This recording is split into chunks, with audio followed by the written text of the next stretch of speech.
दिल्ली की तरह ही इंदौर में भी बेसमेंट में चल रहे कोचिंग संस्थान अब तक 15 सेंटरों को किया गया सील। संचालकों पर भी दर्ज होगा केस। दिल्ली के ओल्ड राजेंद्र नगर में 27 जुलाई को हुई 3 यूपीएससी छात्रों की मृत्यु के बाद मामला गंभीर हो गया है। इस हादसे के बाद से अन्य राज्यों का प्रशासन भी बेसमेंट में चलने वाले कोचिंग संस्थानों को लेकर सतर्क है।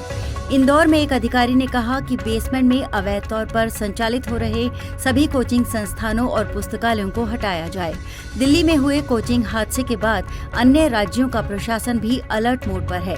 दिल्ली के अलावा अन्य राज्यों में भी बेसमेंट में चलने वाली लाइब्रेरी और कोचिंग संस्थानों पर दबिश दी जा रही है।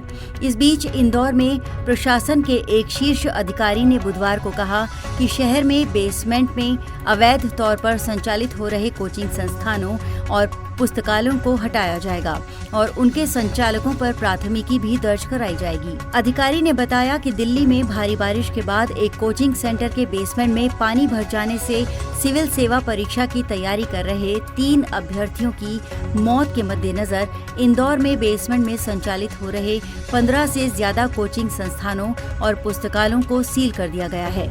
जिलाधिकारी आशीष सिंह ने संवाददाताओं को बताया, दिल्ली की घटना से सबक लेते हुए हम इंदौर में बेसमेंट में संचालित हो रहे कोचिंग संस्थानों और पुस्तकालयों की विस्तृत जांच कर रहे हैं। उन्होंने बताया कि शहर में उचित सुरक्षा इंतजामों के बिना बेसमेंट में संचालित अध्ययन संस्थानों को सील किया जा रहा है।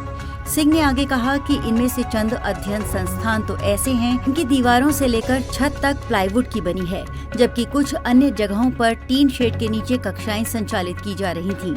ऐसे ढांचे विद्यार्थियों के लिए बेहद असुरक्षित हैं। जिलाधिकारी ने कहा कि इन अध्ययन संस्थानों के अवैध निर्माण को हटाया जाएगा और उनके संचालकों पर प्राथमिकी दर्ज कराई जाएगी।